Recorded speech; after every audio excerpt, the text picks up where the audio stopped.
Boa noite, estamos iniciando mais uma live pelo Grupo Novais na área de saneamento. Vamos esperar o nosso convidado a estar entrando, o engenheiro Dr. Daniel Manzi hoje. Vamos só aguardar um minutinho para que o nosso convidado entre na nossa live. Vamos convidar o Dr. Daniel agora. Convidando o Dr. Daniel. Um minutinho só. Grande Daniel Manzi, tudo bem contigo? Boa noite, Luciano. Tudo bem? Como é que você está? Eu estou bem, e você? Tudo bem, sim, tudo jóia. Boa noite. Boa noite. Boa noite a todos. Boa noite, muito bom. Inicialmente, muito obrigado por você ter dividido esse espaço com a gente, onde a intenção do Grupo Novais é estar levando conhecimento.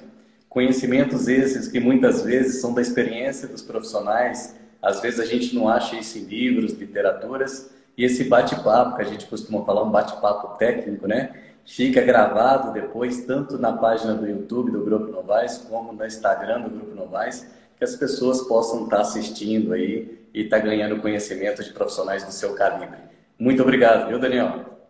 Pô, que legal, Luciano. Obrigado. Eu que agradeço o convite, é uma satisfação estar discutindo esse tema e ainda mais com você, com a Novais. Aí, para mim é uma satisfação estar promovendo isso com você.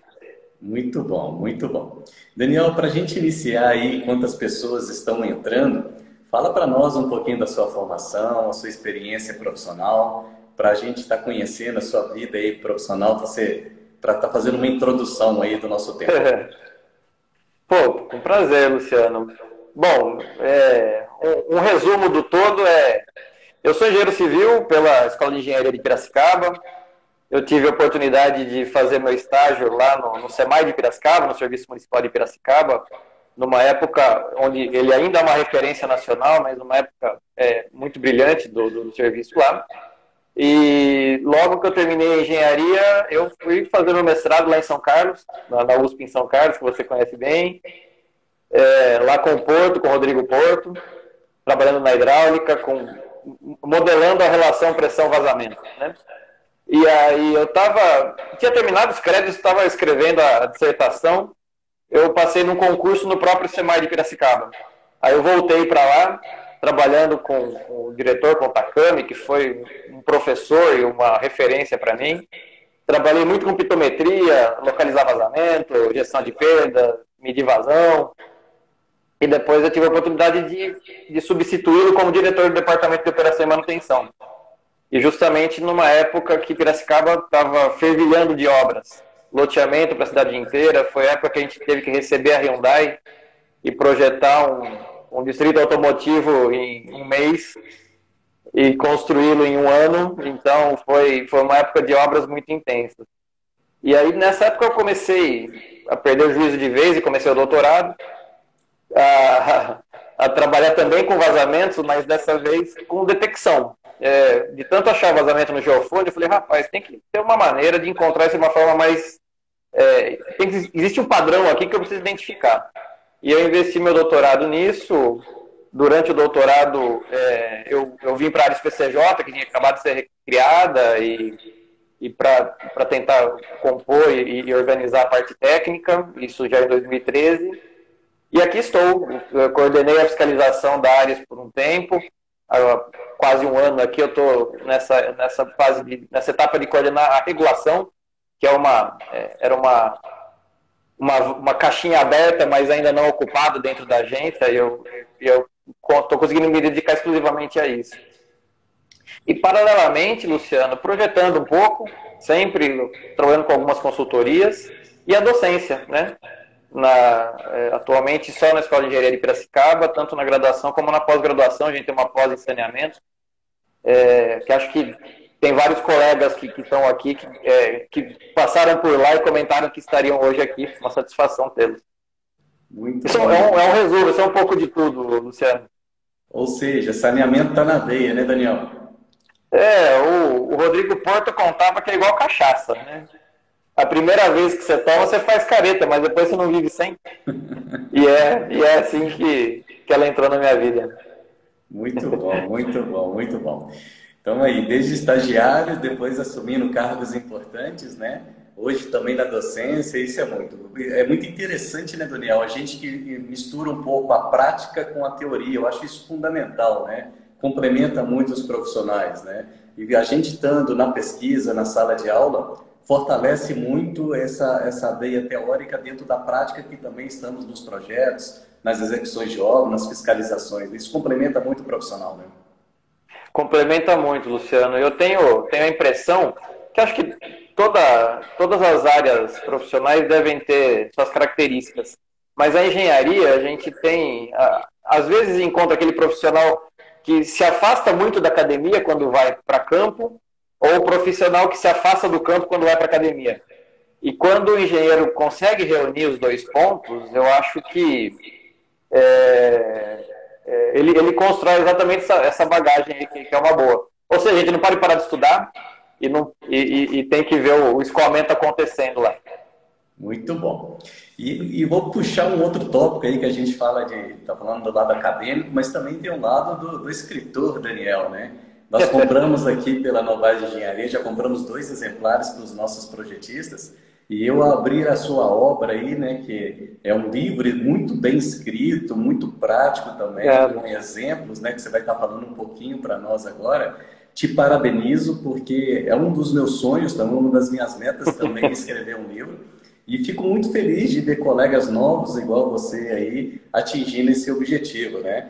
O título do livro é muito interessante também. Então, os profissionais daqui já estão manuseando essa literatura. E eu gostaria que você falasse um pouquinho o que essa literatura tem um pouco de diferente das literaturas atuais, bem como qual foi o seu desejo, como que saiu esse sonho, como que surgiu. Conta um pouquinho da história para nós, desde quando você pensou a primeira vez em escrever esse livro até ele se tornar realidade, né? Então, a hidráulica de todo dia no saneamento aí é uma realidade hoje e eu tenho dúvida nenhuma que é um sucesso de vendas aí. Fala para nós um pouquinho, Daniel. Pô, legal, Luciano. De fato, a ideia eu vinha amadurecendo já há um tempo, mas sem nenhuma grande iniciativa, né? E eu tenho para mim marcado como iniciativa a Ares PCJ. A gente teve a oportunidade de ser a primeira agência no Brasil a trabalhar num programa com o Ministério do Desenvolvimento Regional, na época ainda Ministério das Cidades, e a Cooperação Alemã no Brasil, um programa em eficiência energética e perdas, e depois a gente teve a oportunidade de reproduzir isso mais algumas vezes. E numa das reuniões de fechamento, estava a Rita Cavaleiro, que é a coordenadora portuguesa no Brasil, e o Paulo Rogério do Ministério. E a gente estava conversando e sobre exatamente essa dicotomia aí do cara que eventualmente está tão distante da academia, da teoria, quanto da prática, né? E como resolver, como ajudar aquele cara lá na ponta no dia a dia. E a gente estava falando sobre literaturas e tal, ou o texto era muito acadêmico, ou o texto era um manual muito prático, onde o cara só reproduzia ações e não necessariamente se envolvia na mecânica que estava ali atrás. E aí, comentando com esses 2 colegas, por isso que eu citei, né? Eu já pensei em fazer um livro, né? Ou uma publicação nesse sentido. E os 2 disseram, por que você não faz, então? E eu falei, verdade, por que eu não faço, né? E aí eu tentei dedicar um pouquinho mais de tempo e eu fico contente que ele seja útil, né? Tanto para projetistas, para operadores, para quem está na academia, para quem já está na lida há algum tempo, eu fico bastante contente. E sei lá, como diferencial, ver um pouco dessa observação, né, Luciano? Eventualmente, a gente, nessas andanças, encontra, às vezes, colegas trabalhando, às vezes, de uma forma empírica, né? Por tentativa e erro. Mas tem uma ciência que explica o fenômeno por trás, inclusive a própria solução. E às vezes tentar aproximar esses 2 bicudos, né? Às vezes a academia da prática e a prática da academia foi um pouco da minha intenção, né? Muito interessante. Então, quem é da área de sistemas de abastecimento de água, sistema de distribuição, lá tem tópicos até de macromedidores de vazão, parte de combate a perdas de água, né, Daniel? Então, fica aí a dica, uma literatura nova. Quando que ele foi lançado, Daniel? Ele foi lançado em novembro do ano passado, no final do Novembro ano do ano passado. passado. Nós estamos falando aí aproximadamente 6 meses, então, né? Seis Muito meses, bom. né? Muito bom. E para comprar ele, Daniel, fala para o pessoal aí onde que consegue adquirir esse livro. Ó, a publicação, Luciano, está disponível no site de Editora Pris, que é a editora de Curitiba, que fez a publicação, e também está no Marketplace, né? Tem na Amazon, Submarino, Americanas.com, tá? É só dar um Google, graças a Deus, ele está bem acessível aí, Muito bom. fácil de encontrar. Show de bola. Daniel, vamos lá. No seu livro você traz diversos conceitos hidráulicos, né? Fala um pouquinho para nós de alguns desses conceitos hidráulicos que é importante fundamentar aí para os projetistas hidráulicos, que muitos deles às vezes até sabem o que é, mas não têm o conhecimento do detalhe a fundo. O que você entende como alguns conceitos que são fundamentais aí? A gente tem público assistindo a gente, tanto alunos assistindo, como profissionais que já estão no dia a dia projetando, e aqueles profissionais que também têm interesse de estar entrando, às vezes é engenheiro civil, mas não é na área de hidráulica propriamente dito, mas tem esse público também que está nos assistindo agora. Fala um pouquinho aí para a gente nivelar aqui o início da nossa live. Tá ótimo. Pô, obrigado por essa oportunidade. Esse é um ponto que eu gosto de explicar e conceituar, porque às vezes a gente pega um livro de mecânica dos fluidos, a gente lê ali algumas centenas de páginas para começar a entender um fenômeno e às vezes não o compreende na totalidade, não consegue transportar ele para o campo. E às vezes a gente pega um livro, um manual prático ou algum livro mais aplicado, onde ele já começa com a roda virando, né? E aí, às vezes a gente tem colegas muito bons que são não necessariamente da área ou engenheiros civis ou ambientais ou da área afim, ou às vezes nem da área técnica, né? Às vezes tem ali bons administradores, bons economistas que estão no dia a dia operando sistemas, administrando serviços municipais ou autarquias e tendo que lidar com isso. Então a ideia foi dar um pouco do básico, mas sem ser básico. Por isso que eu chamei o primeiro capítulo de fundamentos, né? Às vezes a gente encontra aí colegas com alguns anos de estrada e aí não é raro a gente encontra confusões entre escoamento por gravidade e escoamento livre. Eu tenho escoamento gravidade, mas também pressurizado, né? Não é porque ele está por gravidade que ele necessariamente está a pressão atmosférica.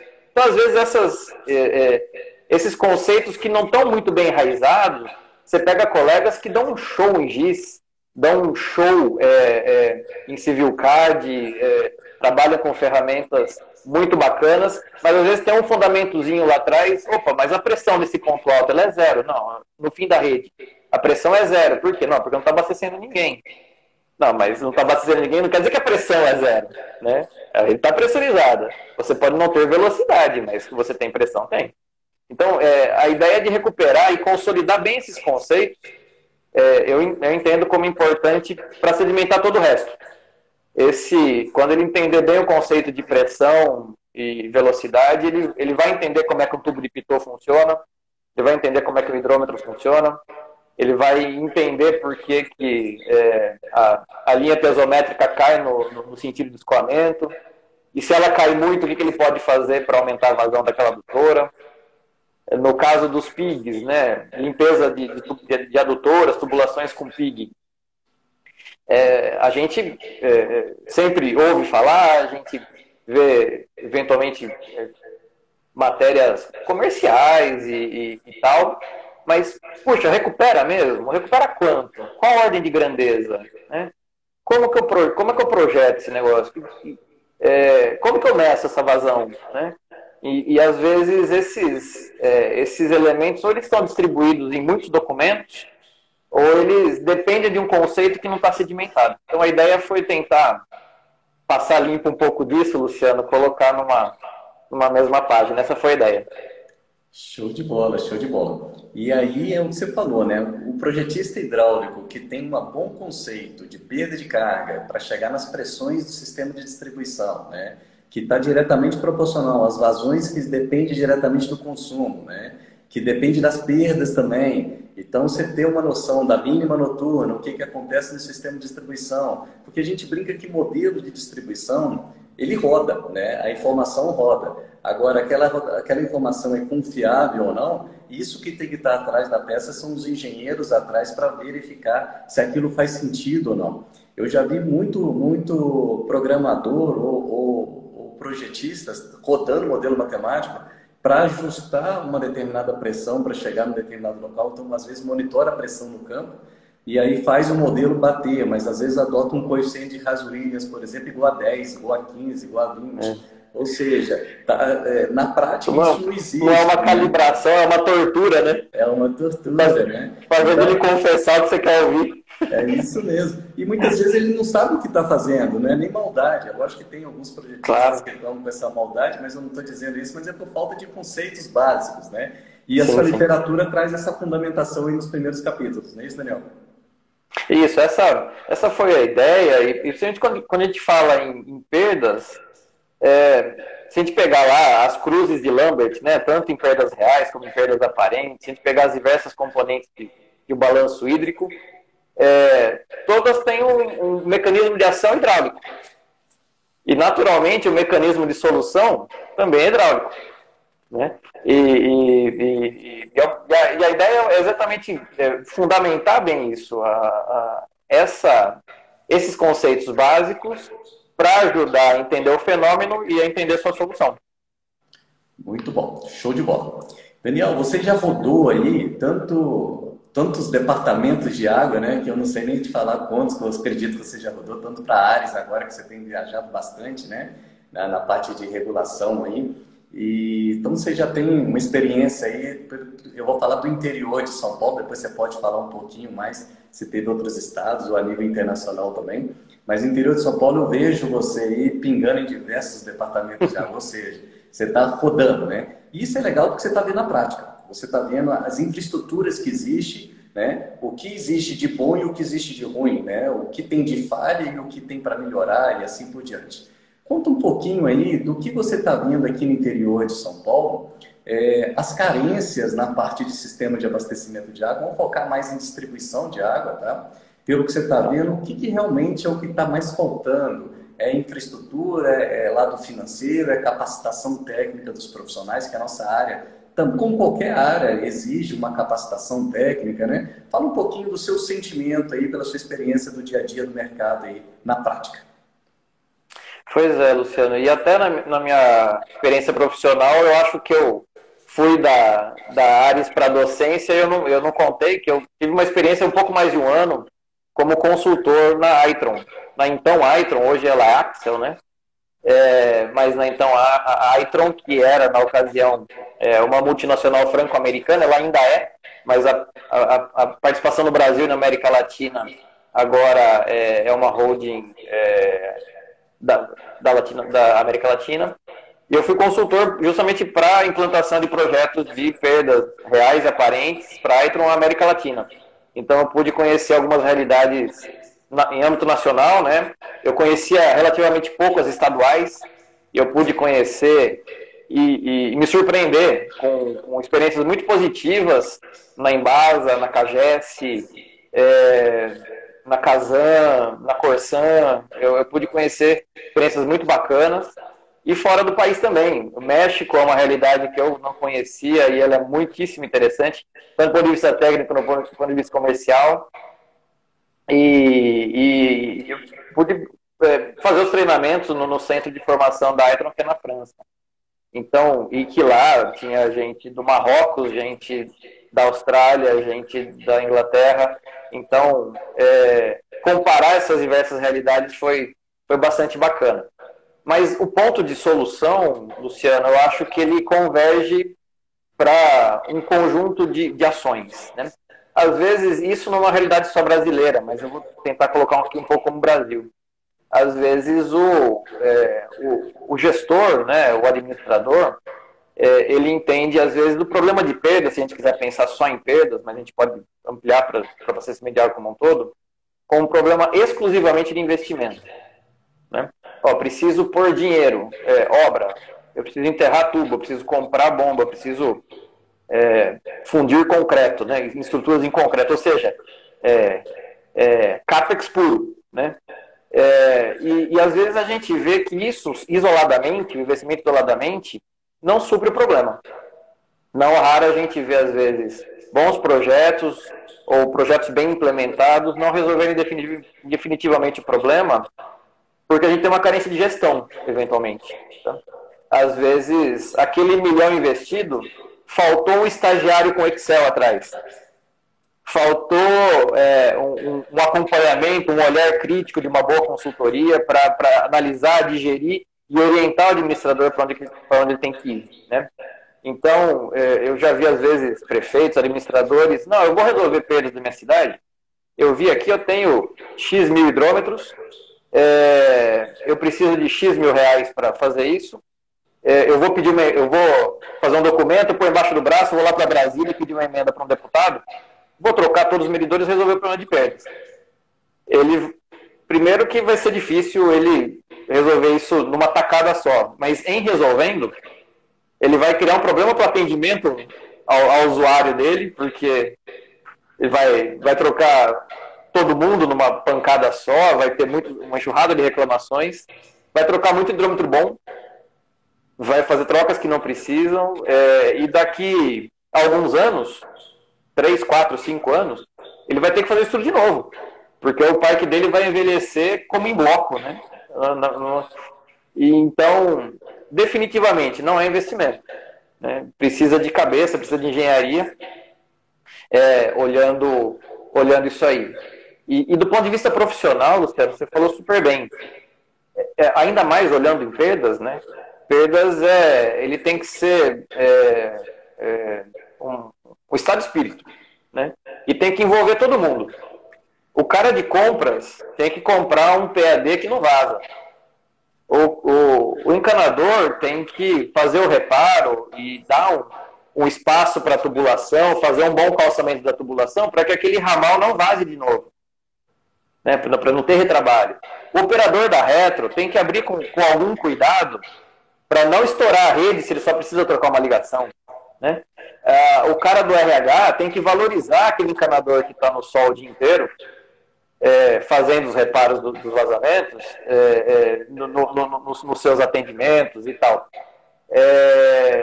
Ou seja, envolve todo mundo, a todos,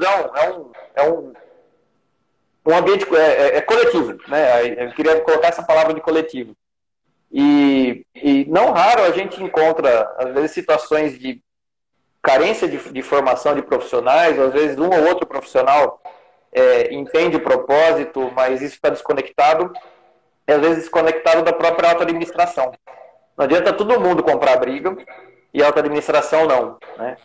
Porque existem reveses, na hora que você troca o hidrômetro, vai ter o cara que vai reclamar, vai ter o vereador que vai visitar, na hora que vai trocar rede, vai acontecer uma chuva e vai espalhar o resto de obra na rua um dia ou outro.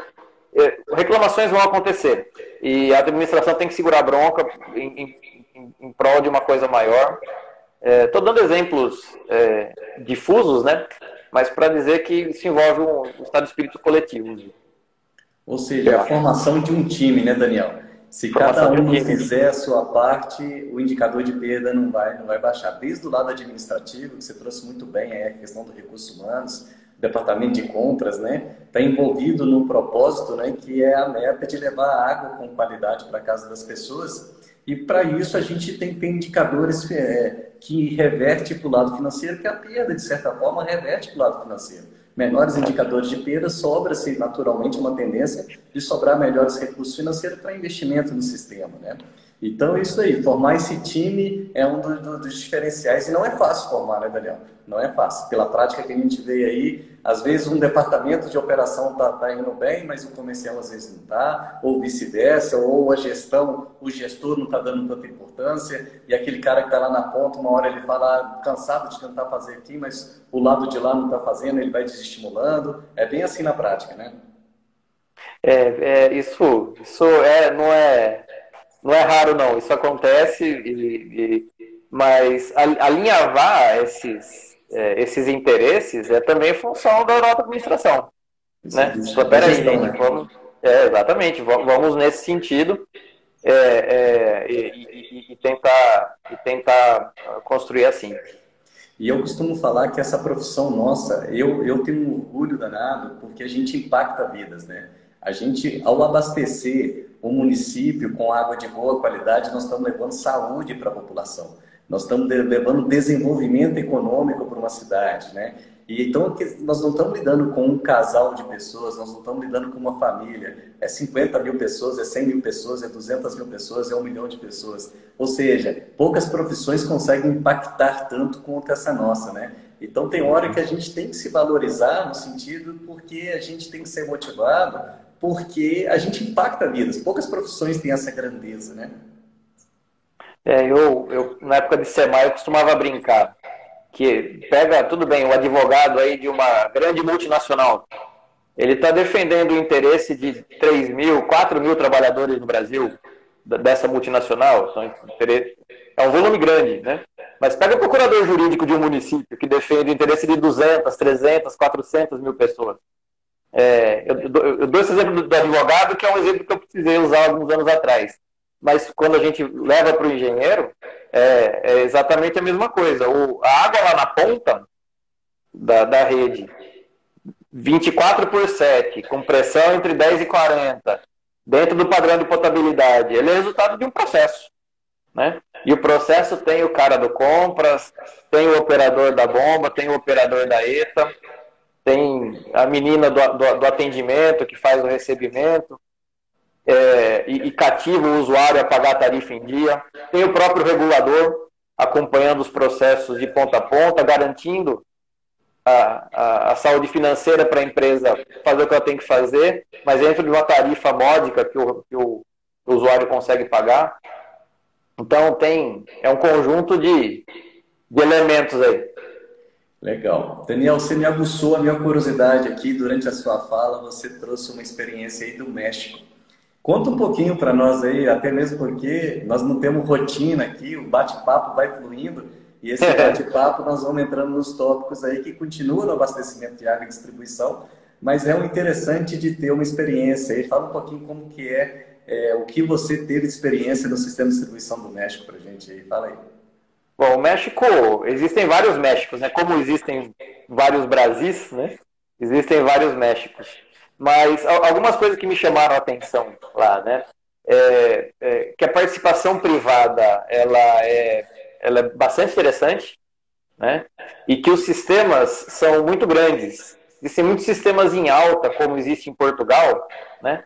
Você tem um sistema que produz água para diversos municípios. E aí esses municípios compram e vendem a água para aquela comunidade.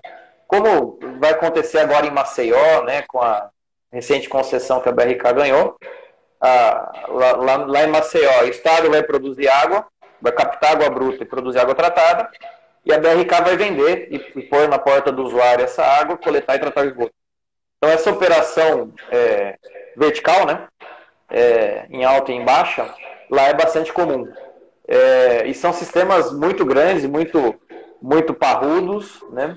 E bastante interessantes. Então, lá tem um pouco disso, que como eu comentei, também tem um pouco em Portugal, de cidades muito pequenininhas, que não são autossuficientes, e sistemas muito grandes do lado, operando em alta e tal. Legal, bacana. Então a iniciativa privada lá também, ela entra bastante no saneamento, Daniel? Ela tem participado um pouco mais. Eu não sei se numa proporção muito maior do que a nossa. Acho que a gente ainda é pequeno, né? Em torno de 5% a 6%. Mas lá a participação privada ela é mais intensa. Legal, legal. Daniel, vamos lá. Para os projetistas hidráulicos aí, que dica que você pode dar aí, que você também está projetando? Você vira e mexe, trabalhou com um projeto, você já teve dentro de autarquia, hoje você está numa agência reguladora. Que dica que você dá aí para os projetistas hidráulicos como viés de mercado aí, que você acha interessante?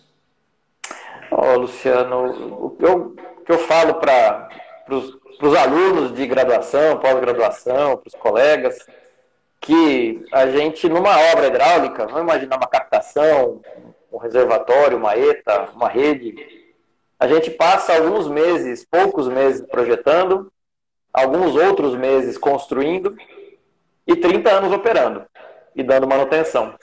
Então, uma dica que eu gosto de dar é que a gente, quando está projetando, às vezes no conforto, hoje é tudo AutoCAD, né? Mas eu comecei no papel vegetal, viu, Luciano? No conforto do escritório, a gente tem que pensar como operador, né? Lá na operação, lá na ponta, né? Como é que eu vou isolar esse setor? Como é que eu vou descarregar ele, né? Como que eu faço manutenção nesse pedaço do sistema? Aí, estou dando exemplos, né? Então, pensar como operador é uma dica que eu daria, né? E uma outra é de escutar os cabelinhos brancos. Então, a gente ter a experiência... na minha vida profissional, eu contei com muitos professores. Alguns pós-doutores, outros livres docentes, outros doutores, mas muitos encanadores. Eu aprendi bastante com a turma lá da linha de frente. E eles já me ensinaram muito. E acho que o projetista que tem um ouvido para isso também, que está atento ao que acontece, ele consegue fazer projetos ainda melhores. Porque o sucesso do projeto é a operação e a manutenção com sucesso, né? Então, e ouvir a turma de campo é importante para isso. Essas duas dicas que eu dou. É isso mesmo, cara. Quando a gente está trabalhando com um projeto, é sempre bom você encostar naquele famoso Zé da Água do sistema do Zé da Água que você está projetando, né? Porque esse profissional tem tanta informação bacana, às vezes o conhecimento de conceito técnico não é forte, mas o conceito prático é enorme e ele te dá uma informação ali que te muda todo o cenário, né? Então, projetar, quando a gente está com qualquer sistema de distribuição, encosta nesses profissionais, porque as informações que eles vão passar é valiosa demais. Até mesmo porque, quando a gente projeta nesse sistema de distribuição, uma das grandes dificuldades que a gente tem, quando é projetar uma coisa nova, é muito mais fácil, né, Daniel? Vamos projetar um loteamento novo. As tubulações vão ser novas, a gente sabe a rugosidade dos tubos, a gente sabe os diâmetros que vão ser colocados. Agora, quando a gente vai para a prática, como você falou aí na setorização, a gente não sabe os diâmetros, não sabe a rugosidade, não sabe se tem um registro, o famoso queijo caído, né? Que interrompe o fluxo, dá uma perda de carga localizada. Isso tudo dificulta muito a gente projetar. E aí conhecer o que está lá realmente implantado, porque os cadastros são muito falhos, mas a cabeça das pessoas que estão no dia a dia na manutenção e operação ajuda muito, né? Essas experiências são muito ricas. Você aproveitar o que o pessoal tem, e às vezes, olhando como engenheiros, né, às vezes essa é uma função nossa, de fazer essa tradução, tanto da técnica para esse colega, quanto do que ele falou para a técnica, né, e transformar isso em cadastro, transformar isso em procedimentos, transformar isso em... Porque o resultado, você falou em indicadores, né, e concordo totalmente com você. E quando a gente olha o resultado numérico, né, a avaliação do indicador, se ele melhorou, se ele piorou, isso é resultado de um processo, né? E esse processo, ele é nosso, tá?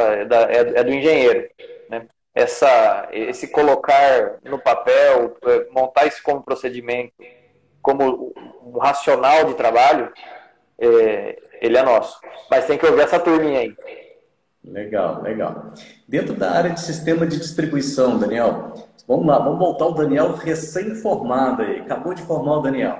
Pela experiência que você tem hoje, com a cabeça que você tem hoje, voltando lá atrás, alguns anos atrás, saindo da universidade.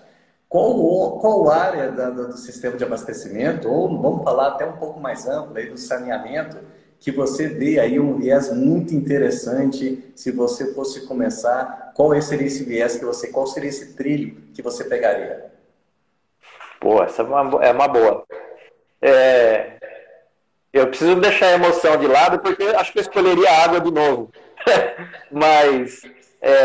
deixa a cachaça de lado. Deixa o vinho deixa a cachaça de lado. Mas olhando em termos de negócio, né? Olhando como oportunidade de mercado, o que a gente tem hoje no Brasil? Como resultado do Planasa, daria para a gente fazer uma outra live sobre isso. Como resultado do Planasa, a gente tem uma cobertura relativamente boa de abastecimento de água no Brasil. Cobertura, isso não significa necessariamente atendimento adequado, porque às vezes você tem o cara com uma ligação de água, mas ele tem água uma vez por semana. Ele tem um sistema intermitente, mas ele está conectado. Mas você tem uma cobertura, uma proporção menor de cobertura com rede de esgoto e menor ainda de tratamento. Né? E eu acho não.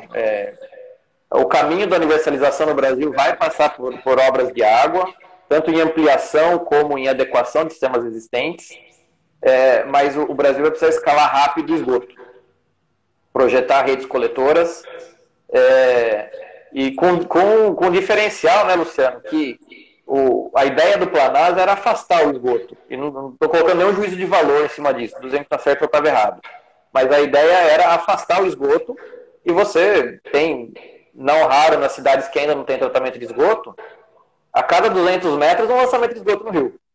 Porque a ideia não foi concentrar num ponto para tratar. A ideia foi afastar.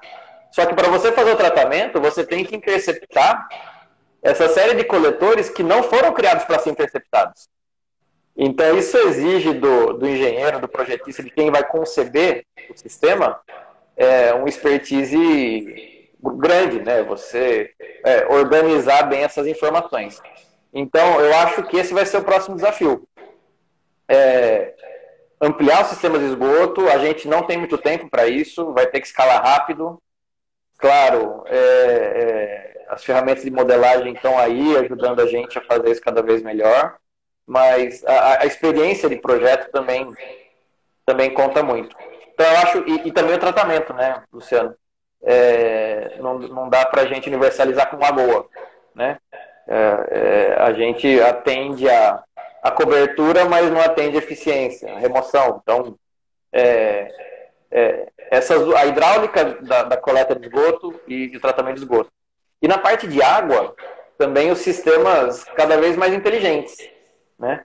Hoje a gente tem aí uma cobertura grande no Brasil, aí, da ordem de perto de 90% de abastecimento de água no Brasil, mas com intermitências, como eu disse, com problemas de gestão de perdas, e não é no hard cross que a gente vai resolver isso. Né? Então, o profissional de hoje que conseguisse atentar, acompanhar sistemas de alarmes, detecção de falhas, então está um pouco antenado na inteligência artificial, IoT, conseguir concatenar um pouco essas coisas, eu acho que vai ser uma especialidade que o mercado vai exigir. Eu tenho essa impressão. Ou seja, trazer tecnologia, né, para o sistema de abastecimento de água. A gente ainda é lógico que tem bastantes lugares que já tem bastante tecnologia, mas se a gente pegar a nível Estado de São Paulo, que é, de certa forma, referência ali no Brasil, nós temos muitos lugares que não tem tecnologia embutida, né? É ainda um sistema, de certa forma, arcaico, né, o sistema de distribuição, e que precisa trazer tecnologia para ter indicadores melhores, né, Daniel? É o sistema molecular, conhece? Vamos lá, fala aí. Precisa fechar o registro, manda o moleque lá, o moleque vai lá e fecha o registro. Muito bom, muito bom. Nós temos aqui um ouvinte, vamos para algumas considerações aqui, que alguns ouvintes posicionaram. O Leonardo está falando aqui, operação é uma oportunidade de aprendizado que a universidade não supre, né? Justamente essa prática, né? O dia a dia, né? Isso daí realmente a universidade traz os conceitos teóricos, por mais que os professores como o Daniel tenham a veia prática, tenta levar essa prática para dentro de sala de aula, mas às vezes a grade e a disponibilidade de horário da sala de aula não permite ter essa prática que realmente o profissional vai ter no dia a dia. E aquele profissional que tem a oportunidade de operar um sistema, realmente a bagagem dele profissional é muito maior, né, Daniel? Tomar chuva, tomar sol é outra faculdade. É outra faculdade. E ver as coisas acontecendo e precisam ser resolvidas em campo, isso faz toda a diferença. Nós temos aqui o Anderson também, que eu costumo falar que o Anderson hoje é um monstro na parte de manutenção, na parte de água e esgoto, né? com a bagagem enorme aí, trabalhando em manutenções, perdemos várias noites, finais de semana aí, porque quem está na manutenção de água e esgoto é a mesma coisa do plantão médico, 24 horas. Não tem hora para o telefone tocar. Na verdade, o telefone, o cara tem que ser um emocional fantástico, porque o telefone toca, dependendo do sujeito, ele até arrepia, né? Porque o sistema de abastecimento, quando toca, se você é responsável pela manutenção, é só bucha, né? Ninguém te liga para te falar assim, obrigado, a água chegou aqui em casa, obrigado, está tudo em ordem o abastecimento. É lógico que de vez em quando você recebe um elogio, mas normalmente 99% ele toca para falar que está faltando água ou esgoto está transbordando, né? O Anderson está falando aqui, outro conselho é acompanhar durante uma semana a rotina de manutenção do sistema de abastecimento de água, né, Daniel? Essa rotina aí não é fácil não, né? Não é fácil, não é fácil não. E eu concordo com você, o Anderson é um monstro mesmo. E não só nisso, é um cara de conhecimento enorme. Tenho muito prazer em conhecer e poder ter trabalhado com ele.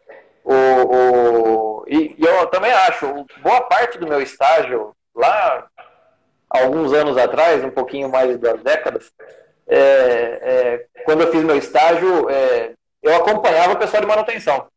Então eu saía da aula, entrava na Kombi, e aí ia naquela manutenção, a manutenção de água, manutenção de esgoto, viu o vazamento, por que vazou esse ramal? Mas que tipo de solo que eu tenho aqui? Que pressão que eu tenho? A gente media a pressão e tentava construir correlações. E isso guiou um guia de manutenção que foi bastante útil, né? Então, e exatamente como o Anderson falou, monta na Kombi e vai tentar interpretar o que aconteceu, ver o solo, ver a pressão, ver o material. Pô, por que só o adaptador de PAD desse determinado fabricante tem rompido, né? Por que o adaptador tem rompido só nesse bairro, né? E aí você começa a construir correlações e isso é uma faculdade à parte. E aí fica outra dica para um próximo exemplar de literatura, né? Um guia prático aí, né? Fica legal, um guia prático também para... De manutenção? De manutenção, né? Fica aí porque não existe uma receita de bolo, digamos assim, no saneamento. A grande vantagem, né? Que a gente tem que o nosso dia a dia é muito dinâmico, mas você fazer um checklist de um roteiro para você ir eliminando hipóteses, né? É sempre muito interessante para os profissionais de campo. Tá aí, Daniel? Então, próximas férias suas, você começa a escrever esse próximo livro seu aí. Nós temos aqui o Andrade também. Vamos precisar de qual autor? Vamos lá. Estão convidados. É uma honra a gente poder contribuir. O Andrade ele fez um comentário aqui que deu um conselho, né? Um conselho para quem projeta, ele é desse o projeto em operação. É uma oportunidade de crescimento profissional excelente. Rapaz, nem fala. Quando eu pego meu primeiro projeto lá, em 2005, 2004, e quando eu vi ele sendo executado, eu vi a quantidade de falha que tinha na elaboração do projeto. E é isso mesmo, Andrade, você tem toda a razão. Fala aí, Daniel, o que você acha? Eu tive um professor de concreto que falava que o teste ele era um projetista de estruturas de concreto, né? O teste era ficar embaixo na hora que tirava o cimbramento. Então, tinha que ficar embaixo da laje, da viga, na hora que tira a escora. E aí, para ele passar por esse momento aí, ver se a estrutura segura ou não. Mas sim, mas só erra quem faz, né, Luciano? E às vezes isso é resultado do aprendizado. A gente tem que aliar técnica, aliar bom senso, e eventualmente falhas acontecem, e a gente tem que admitir que isso acontece, mas sempre corrigir, sempre ir para frente. Acho que isso é resultado de qualquer atividade profissional, não só da nossa.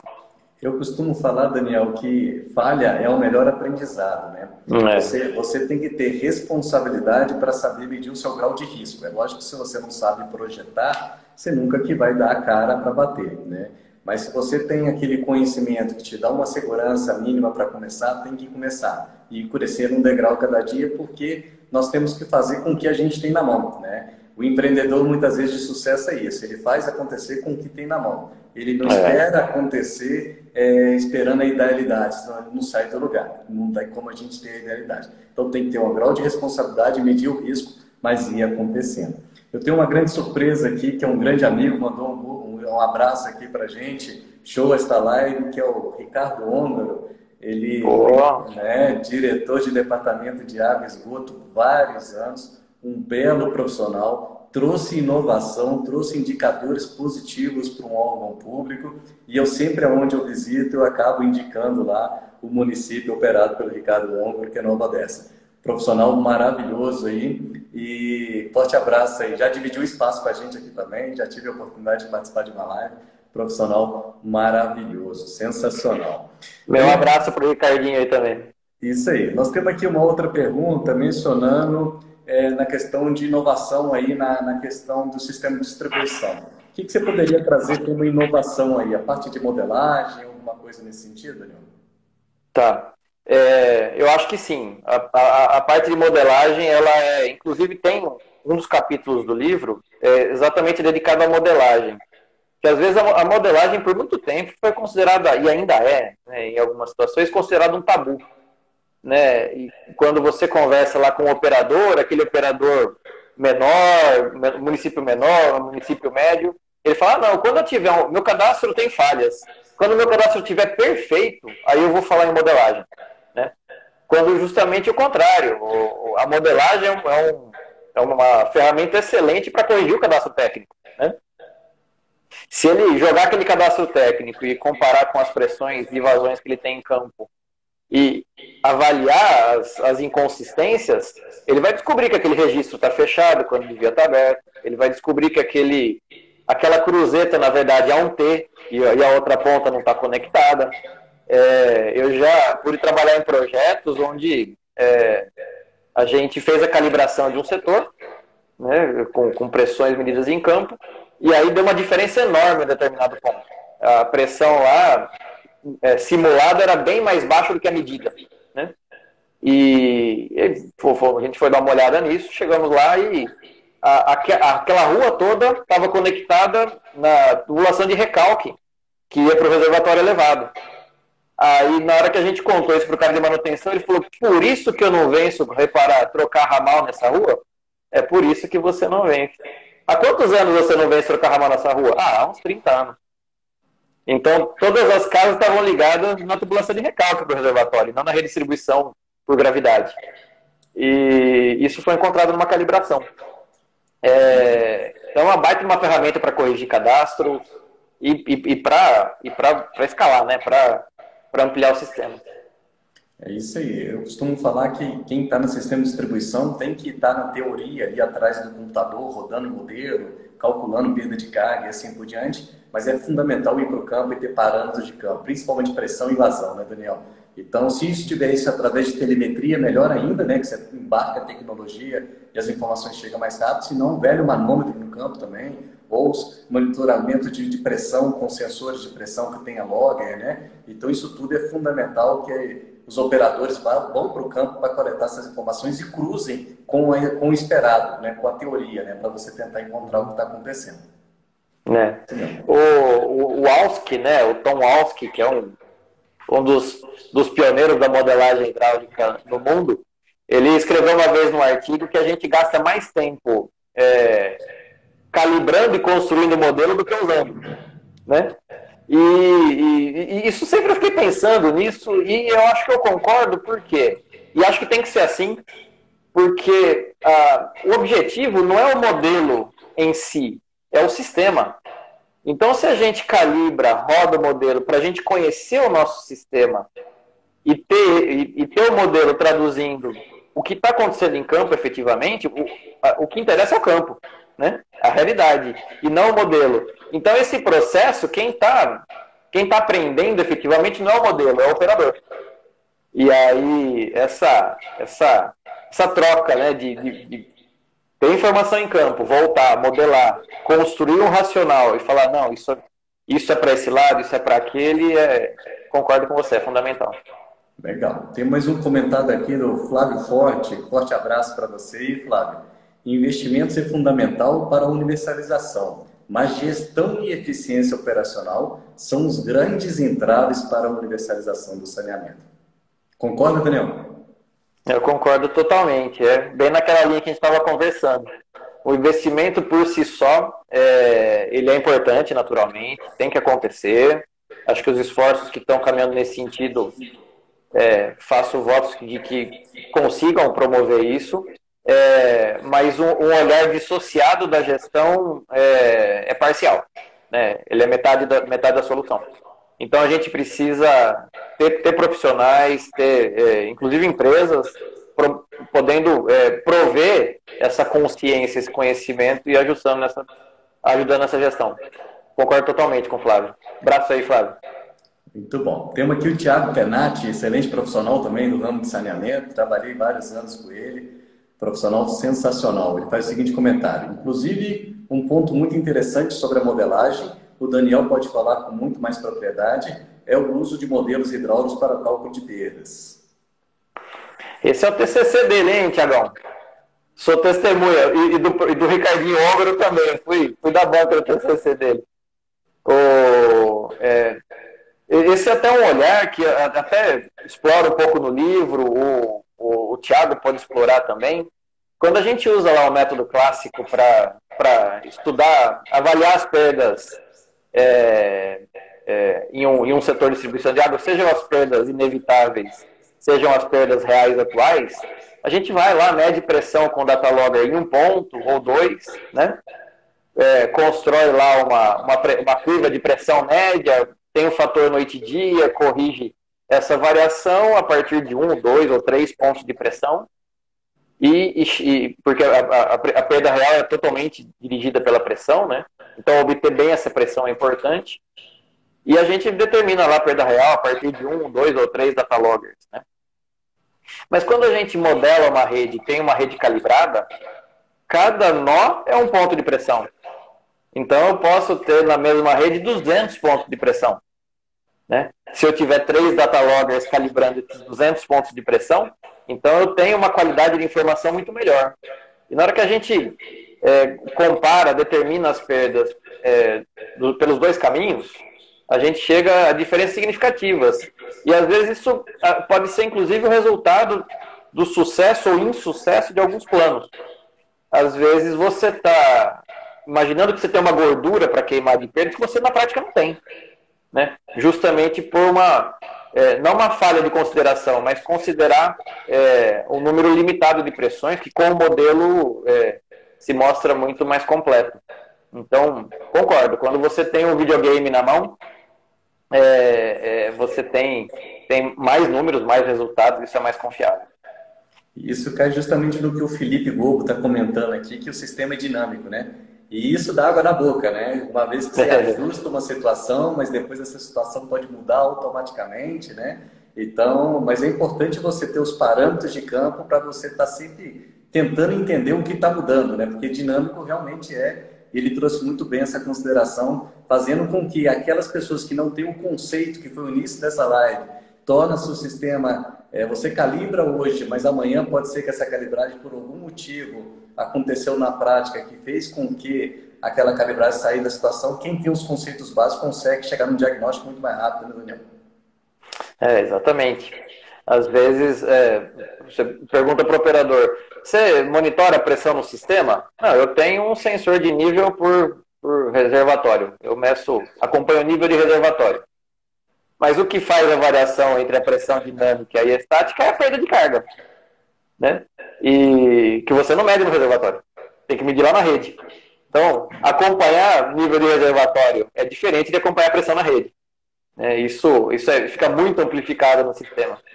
E é um conceito simples. Perda de carga, segundo a aula de hidráulica 1 das engenharias, ou seja, é o princípio, mas não básico. Porque ele é importante, ele é fundamental para entender o todo. Então, concordo com ele.